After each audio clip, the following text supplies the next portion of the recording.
Hey, it's Andrew Downs. I'm proud to support Three Beards Media, and I would love to work with you. If you need merchandise for your company, organization, band, softball team, whatever, I can help. From name brand apparel to promotional items, large orders or small, online stores, and more, I can help your brand stand out. AKC Marketing is local, based in Johnston, and we are an employee-owned business, so our costs are low and our turnaround times are fast. But most importantly, we give you personal service to make sure you get exactly what you're looking for. Email me at andrew@akcmarketing.com or find me on social media and let's make some cool stuff together. Now sit back and enjoy this Three Beards Media podcast.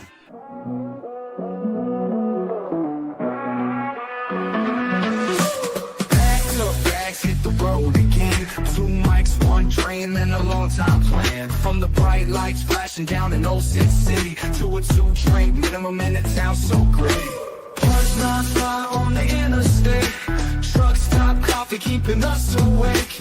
Midwest roads, yeah we know them well. From Des Moines to Chi, got stories to tell. Late nights, bright lights, open mic fights. Killing on stage, then it's back to the flight. From the cornfields to the Vegas Strip. Ain't no stage where we don't fit. Billy and Willie's workshop, welcome inside.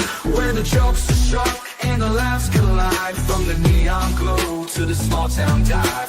Comedy's the road that keeps us alive. Billy boy, what up? Hi, Willie. Hi, Billy. What you know? Let me make my screen bigger so I can see me better. I'm there. I don't know shit. You don't know that you know what? I went and saw Greg Warren the other day. Oh, did you really? Why didn't you call me? I would have went with you. I guess it's kind of a last minute. I don't know. What was I doing? I'd ask you how he did, but we all know. So yeah. He crushed. The ultimate professional. Yeah, he's just getting better. Well, I mean, when you work as hard as he does, yeah. I mean, he's like the only way I can put it as far as comics is he's the guy that you see at the gym every day. You know what I mean? Yeah, that's a good way to put it. That's it, man. He's just there. He's doing his reps every day. I mean, he's doing, we're the kind of guys, we do our show and I get upset. I get upset when I have to do 2 shows in a night. And not only does he do 2 shows in a night, he does day shows. He does shows for kids. He does, I mean, you know what I mean? He's just, yeah. Yeah, he takes that wrestling mentality to that work ethic to comedy. Oh man, yeah. I wish I had a quarter of his work ethic. Well, dude, same here. I just rest on my laurels. That's what I do. I'm just trying to get through life. So I don't know what that means, but god damn, yeah. You know what, Billy? It's getting. Weird. I've accomplished so much that I just. That's right. Well, why should you do more? Yeah, seriously. Let it all come to me. See, the thing is, you're young, so you're not feeling this yet. But like with me, at being at the age I am, 69, every death now hits me a little different because it's like, so Ryan Sandberg died, 65 years old. I'm 69. This guy's peak, Hall of Famer. And it's like, it kind of hits you weird. It's kind of like, okay, Jesus, I guess time can be up for anybody at this point. I feel like I just had my 47th birthday. Yeah. Paul died at 46. Yeah. Yeah. And so I just kind of look at like, I'm at the point where we're both to the point where we could drop dead at any minute. Bill Burr's got a new album out, and it's basically that's the thing he takes now is the effect that you get to a certain age now, and it's really not, when you were younger, when I was younger, somebody died, you went, oh man, really? Oh God, man. It was like, but now somebody dies in my age group, and it's like, oh, it's not a surprise. It's not a surprise at all. Yeah. Yeah, when somebody your age dies, even in your 40s, it's still like, geez, okay. I had a girl in my class, her younger sister, a year younger, retired, had a great life, very successful. Her and her husband decided to start traveling, and they were doing cruises and stuff. So she's on a cruise in Alaska, and 2 days ago, she took a picture of these flowers she saw and talked about how great.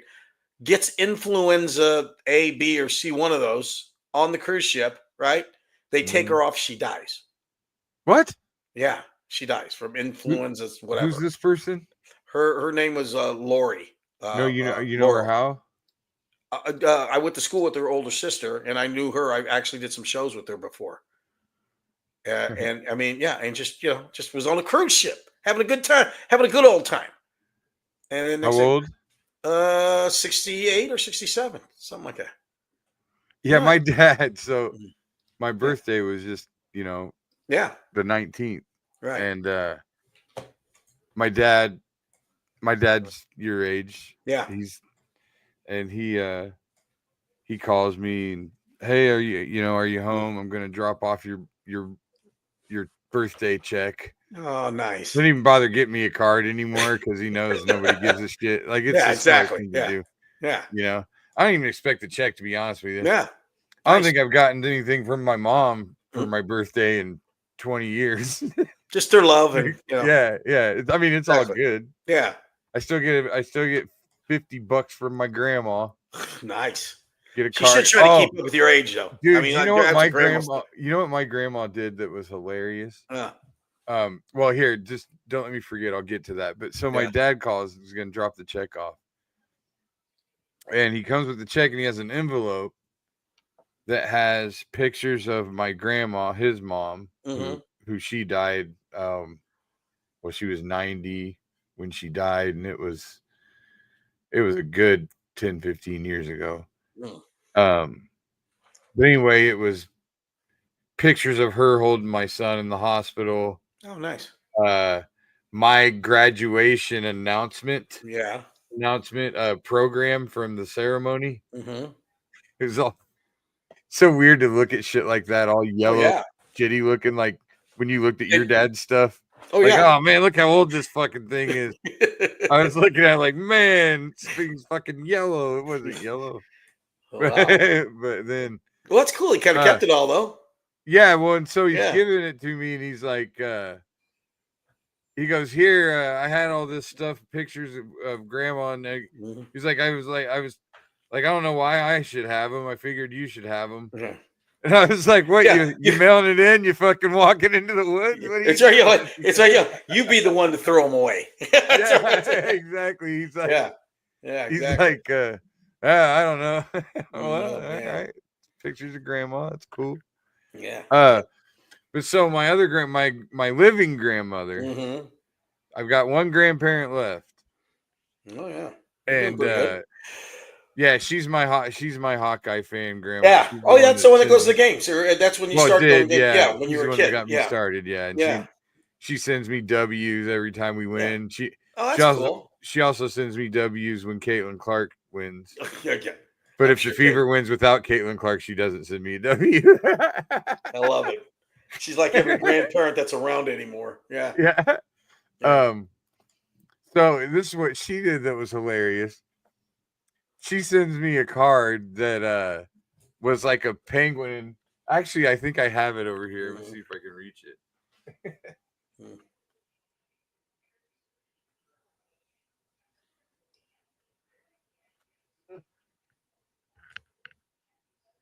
So she this card has a penguin, Mm-hmm. like a penguin on the front with Yeah. says I bought you some nice wine for celebrating. Mm-hmm. Celebrating. Penguin's drunk, right? Yeah. And inside it says, but I drinkied it in the wine spilled, right? Yeah. And so there's my grandma writes, trying to get a position for the camera. Jesus, I need some Ed Wilson training. Yeah. Yeah. Love Granny. Happy birthday, W. Right? Yeah. So I'm looking at it and I'm like, holy shit, this is how funny my grandma is. Yeah. She wrote like she was drunk. She did the right. Yeah. Yeah. She knew enough to. She went along with the whole bit. But yeah, and that's how funny and clever she is. But she's Yeah. old enough that I'm looking at it like, oh no. Or maybe It's grandma's got Parkinson's. Like motor skills starting to go, right? Yeah. Either I grandma. wanted to tell her. Yeah. I was afraid to tell her like that I got the joke. Yeah. In case her handwriting was Yeah. going or whatever, right? Mm-hmm. So I text my sister and I'm like, hey, when's the last time you saw Granny's handwriting? When's the last time you got something where you had to read her writing? Yeah. I don't know, my niece's birthday card or something, right? And Mm-hmm. as I'm looking at it, I realize, holy fuck, I can just look at the envelope that it came in and see what the handwriting on the envelope looks like. And where are we at with grandma? It was fine. It's totally normal. So yeah, she totally did it on purpose. It was either grandma's wickedly funny or first stages of dementia. One of the two. Yeah. So no, it was grandma. It was Granny knowing the joke, man. You know what's weird is when you get, I tried to think back when I was your age, which was 25 years ago, but I'm at that age now. You actually think about, you think about death because it happens around you all the time. And now I got my father-in-law is 94. I can't even imagine if you got to 94. Do you just go to bed every night and go, okay, this might be it. See you tomorrow, maybe. You know what I mean? Well, hopefully you get to find out. Yeah, that's true. Do you want to be 94? You know what? Yeah, if I still scared, are you scared enough to die to fucking live that long, basically? Yeah, no kidding. No shit. You know what's weird is then you get older. I remember I used to play a lot of basketball and I was on softball teams. I was, pretty athletic. I don't remember that stuff hardly at all. You know what I mean? It's been such a long time since I've done any. You're a little past it, but not to the point of where, you've kind of forgotten all of it. But you don't remember, you don't have any like memories that stick out from little league I can remember. School? Yeah, no, I remember certain games and stuff, but it's just I don't. It feels weird that was me doing that kind of stuff. And I'll tell you what, when it really hit me was about. Oh, you mean you're so far removed from it? It seems like it seems impossible. Okay, yeah, because I'll tell you what. All the way up until a few years ago, I knew that I could walk into a gym, grab a basketball, and probably make seven out of 10 free throws with my eyes closed. I just knew. And last year, I went to watch Claudia coach at Grandview, and I went in the gym between games, and there was a basketball there, and Claudia was shooting around. So I got the ball, and it's just I turned into an old man. I know how to hold the ball, I know how to shoot it, and everything like that. The muscle memory is gone. It doesn't. Yeah, it was just. It was sadder than shit. Just like I can't do this anymore. I can't. I can't. I lost it too. I went in and did a free throw thing one time, and I was hitting the side of the backboard. I was hitting like. Well, okay, I was even hitting the rim. And more for you than me. Because you were into it probably more than I was. But I was also hungover as fuck. I was a few years back. I went to go watch the Cubs in Wrigley with friends of ours, and before the game, there was a bar. I can't remember what it was. Had batting cages in there. So I got in the batting cages. And they make you put on a helmet. Well, if I put the helmet on, I couldn't put my glasses on. So I had to take my glasses off. And I couldn't see the ball. But then I said, fuck it. So I put my glasses on and tried to put the helmet on. And I still couldn't hit it. I couldn't catch up to it. I couldn't time it. It's just, it's just like, shit. This is who I am now. Just a guy that, I got in a batting cage last year, and I actually, I probably I didn't swing and miss at anything. Yeah, okay, then that's good then still. Well, you gotta go back to the first thing you gotta do is lay down a bunt. Yeah, I didn't lay down the bunt. You gotta lay down the bunt. Like figure it out. You ever thought about being one of those guys that plays in like matter of fact, right now I think what's going on in Des Moines is the Senior Olympics. And they got softball over. They got softball over 70. Those guys are fucking playing all the time though. Those those are the guys that are just pathetic. Fucking. I don't know but you still could get in an under 50 league, which those are serious. Those are still some guys that are serious. I'm saying they're still gonna be serious. I don't want to fucking do anything serious. I saw the other day. There were some major league players that played till they were 45. There was a pitcher that did not too long ago.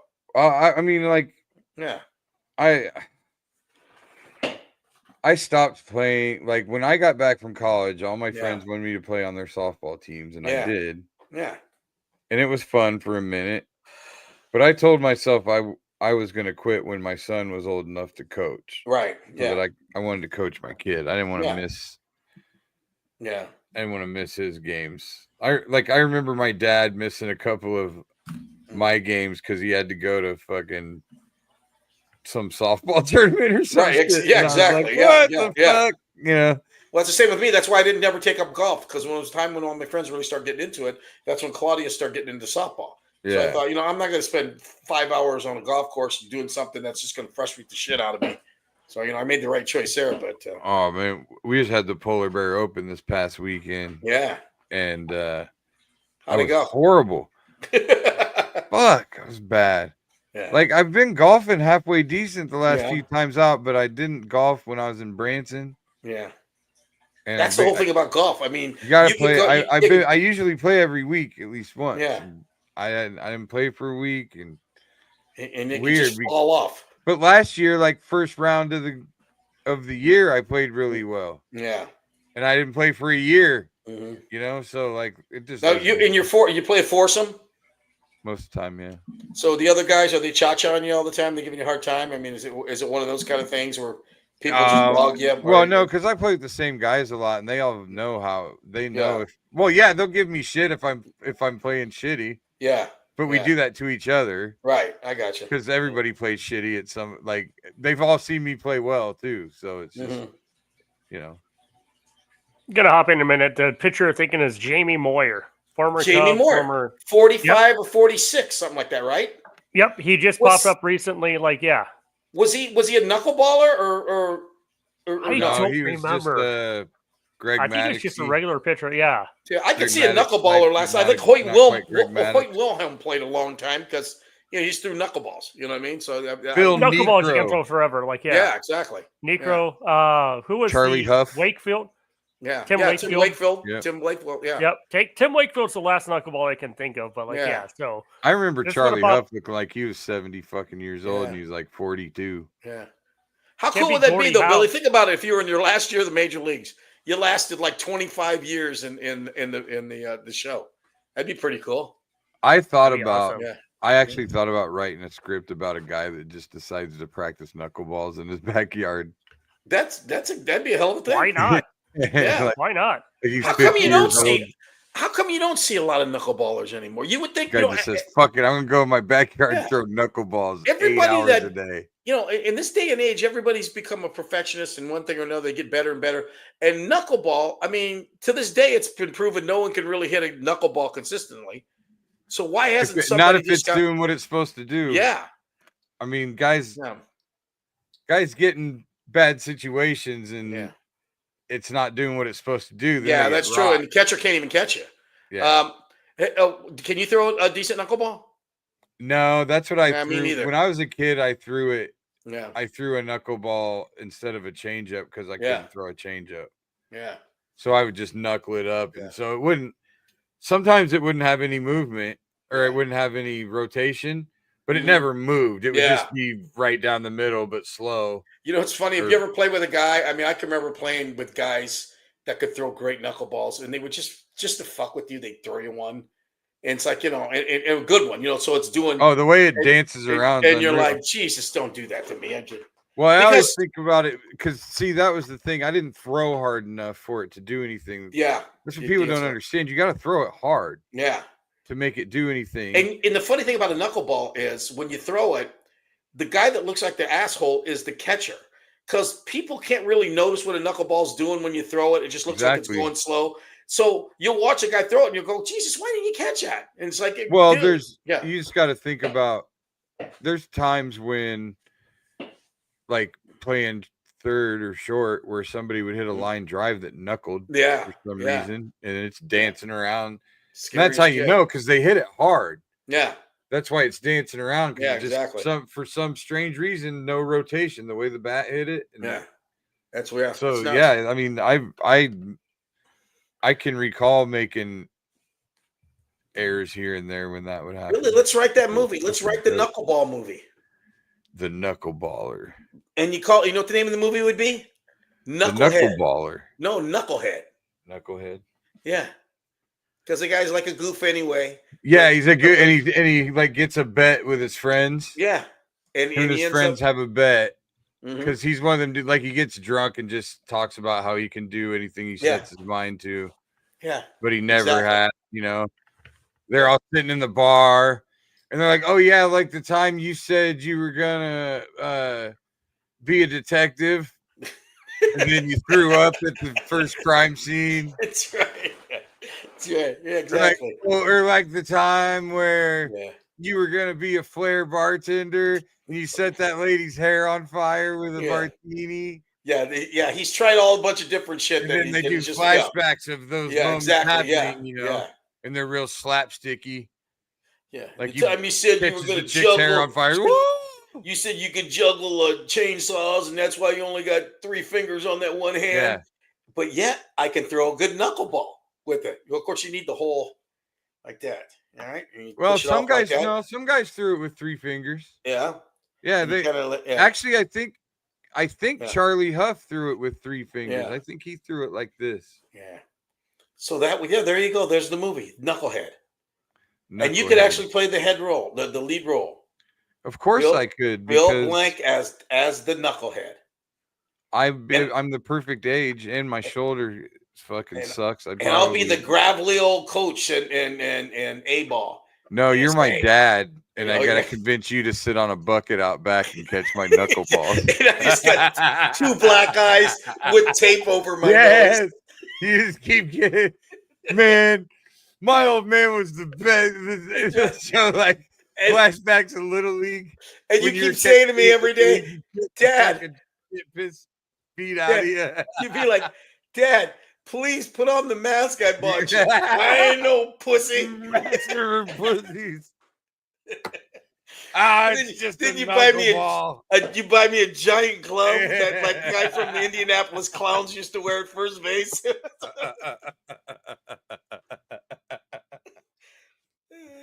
Somebody just put up Knucklehead was a wrestler from the WE. Knucklehead is a Paul White Big Show. There's a movie called Knucklehead. What's he do? What's he doing in it, JT? You can come and talk to us. Yeah, we won't bite. What's Knuckle? You're muted. Knucklehead was a movie back in the day when WWE just first had their studios. It was like just a comedy. I never watched it. I'm trying to think. Yeah, I do recall it in some way. Was he babysitting? I could look it up here. I'll tell you what, let me hop on IMDb and I'll be right back. JT, not quite. Question. It's no Suburban Commando. Sure, I'll tell you that. Do you like our concept here? I mean, you can be part co-writer of this. I like it. Like no, Knucklehead. it kind of reminds me. It kind of reminds me a little bit of The Rookie, a little bit, which is a great movie. Yeah, so we parody the movie. fucking Rookie. We make fun of those movies with it. Well, there's also I never watched it. I feel bad I didn't. There was a Knuckleballer like documentary I should have watched. That like fucking doc is great. You should watch. I've heard that. I never watched it, and I feel bad as a baseball fan. I didn't watch it. How you practice is like any job you have, you try to throw like let's say you work at like a fast food place, and they say we want a cheeseburger, and you fucking throw a knuckle cheeseburger. I throw knuckle cheeseburger. Oh fuck yeah, dude! You're throwing knuckle everything. That's what you do to get better. I'm working in the cheese curd room at AE Dairy, and I'm just throwing knuckleball with just cheese knuckle curds at everybody. Yeah. Well, apparently every major leaguer, non-pitcher, has a good knuckleball. Like they all just fuck around with it and throw it, like which is fine. But like, let me see if I can find out about this Knucklehead movie, and I'll be back in. I think this is it, Billy. I think this is it. I think this is going to be your. This is our ticket out of here. Is this our ticket out of the hood? It. That's right, Knucklehead. Is this going to get me up out of here? This. You're Billy Blank as the Knucklehead. Willie Farrell as Knucklehead's dad, Nick. Dude, this is matter of fact. Your last name should be like something like Knuckleton or something like that. So it almost goes with being, your name is like Nicky Knuckleton, and you throw knuckleball, and I'm big Nick Knuckleton, and that's it. So it kind of goes. So okay, so do we go anyway? Here's the thing: do we go absurdist with it? Do we go like a Naked Gun? Yeah. Or do we go Happy Gilmore? More Naked Gun, I think. You think? Yeah. Yeah. Although Happy Gilmore is. I love Happy Gilmore. You know what? Did you watch a new one? I did. You know, and here's the thing about it is it's stupid, it's corny, it's everything. But I love his movies because when you're done, you're just happier and shit. None of it has to make any sense, but you're just happy. I thought it was fun. How about when they get in a fight in the cemetery and everybody that they loved was in that cemetery? Those callbacks were funny. Yeah. I think a lot of the critics, the people that have criticized it are like too reliant on all these old callbacks. That's of course it is. Adam Sandler makes these movies for one reason: to get his friends into it and to make you fucking happy at the end. When you're done, it's like everybody wins. Even the people that are the losers win. Those like AI moments of his career were kind of creepy. Yeah. Oh yeah. I didn't really like that. Yeah. Oh, here we go. Con artist Eddie Sullivan, Mark Funstein creates a get rich by Knucklehead. What's the get rich scheme? What happened? Yeah, I don't know. I didn't see what it was on the bottom there. Oh my God. He's wearing lipstick. Can we use Knucklehead? No, probably not. I don't know. I think you can play a trailer. Sweet gentle giant named Walter. Paul the show right. That just looks dreadful. Yeah. Oh, we could just spell Knucklehead without the K, just N-U-C-K, Knucklehead. What if your name is Nick Knuckleton? So in the Knuckleton spelled N-U-C-K-L-T-O-N. I really don't think it would matter. I think we could call it Knucklehead. Okay. There's all kinds of repeat title movies. Name the character Knuckleton, but make it a running joke that he always sang in French and pronounce it Nucleatones. Oh, I like that. That's funny. I like that. Yeah. I do like that. Good call, Tanner. You know what? I'm telling you what. I think Nucleatone. Like Frankenstein. Yeah. The guy comes up to bat. Yeah. Oh, I'm hammering this one, Knuckleton. You fucking stare down. Yeah. It's Nucleatone. That's right.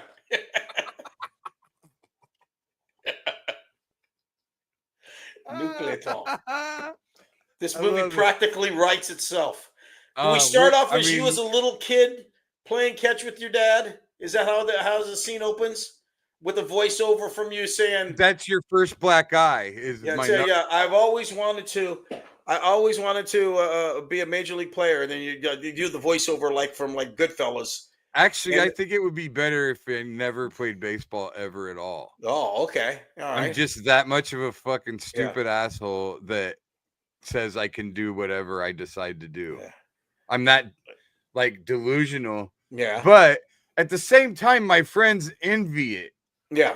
You know? Yeah. Like they kind of try to talk me out of it, but they love watching me try.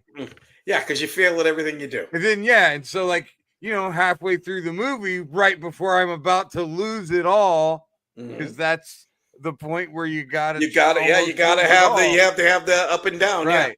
Yeah.